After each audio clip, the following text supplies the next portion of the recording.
मरते हुए कर्ण को देख उसकी पत्नी ने क्या किया जिसे देख श्री कृष्ण और पांडव भी रो पड़े। आइए जानते हैं आज की इस वीडियो में।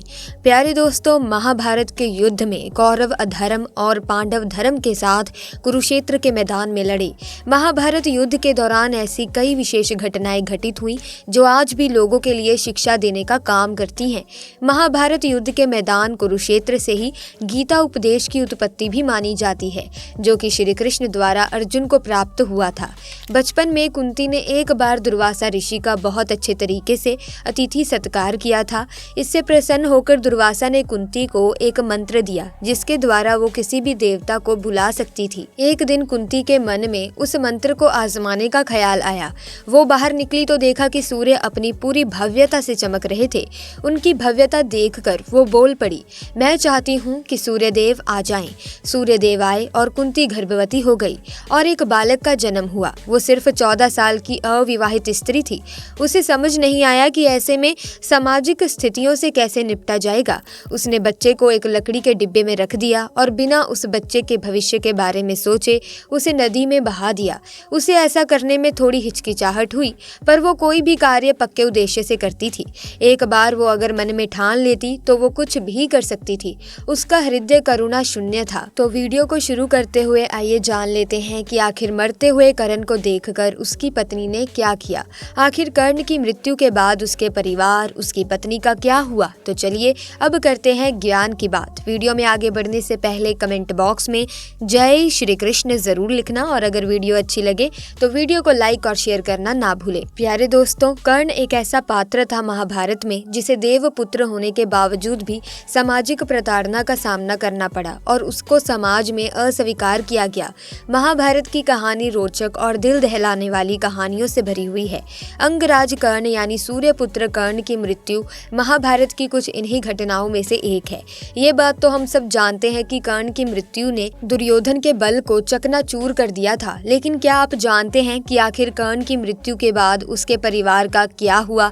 आखिर क्या हुआ उसकी पत्नी का जब उसे कर्ण की मृत्यु की सूचना मिली? अंगराज कर्ण की पत्नी का नाम रुशाली था। महाभारत में कर्ण की पत्नी रुशाली का वर्णन एक बुद्धिमान, चरित्रवान और पतिव्रता पत्नी के रूप में किया गया है।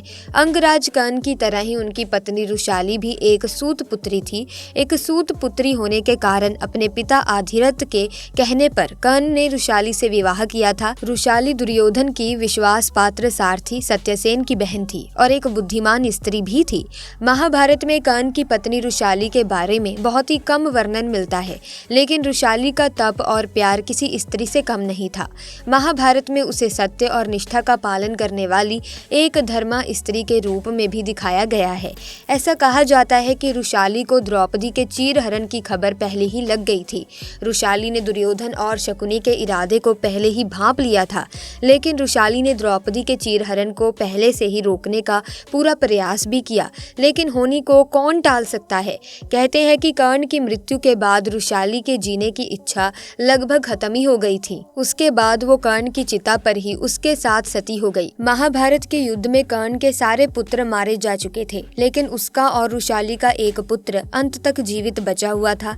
जब रुशाली को कर्ण की मृत्यु की सूचना मिली तब उसे पता चला कि उसका दाह संस्कार किया जा रहा है, तो वो भी युद्ध भूमि में पहुंची और उसके बाद जब कर्ण की चिता पर आग लगाई गई तब उस समय रुशाली भी उनके साथ सती हो गई।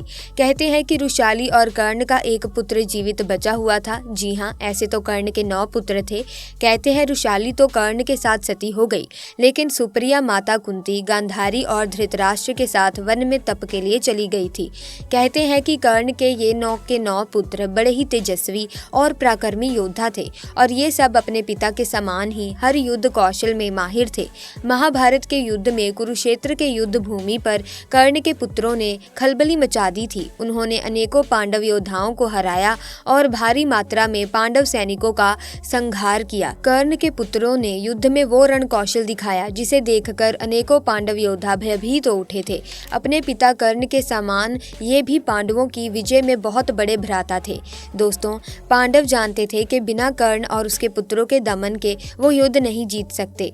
वहीं युद्ध के 17वें दिन कर्ण और अर्जुन के बीच बड़ा घनघोर युद्ध हुआ और जहाँ पर भगवान श्री कृष्ण की चतुराई और छल के कारण अर्जुन के हाथों वीरगति को प्राप्त हुए।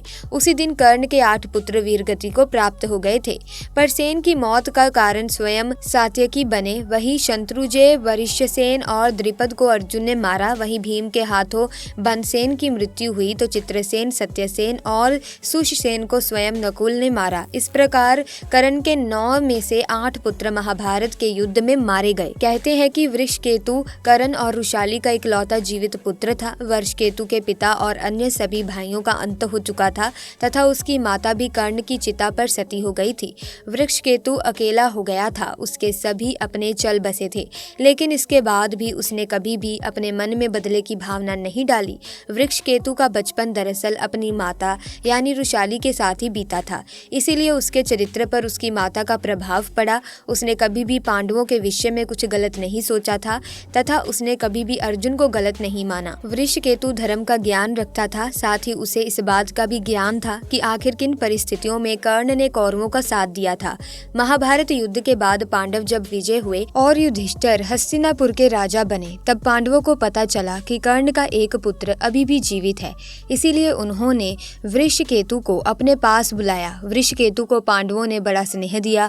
अपने बड़े भाई कर्ण को सच्ची श्रद्धांजलि देते हुए पांडवों ने वृषकेतु को इंद्रप्रस्थ का राजा बनाया और कर्ण पुत्र वृषकेतु ने युधिष्ठिर के छत्र छाया में वर्षों तक शासन किया तथा वो एक आदर्श राजा के रूप में स्थापित हुए।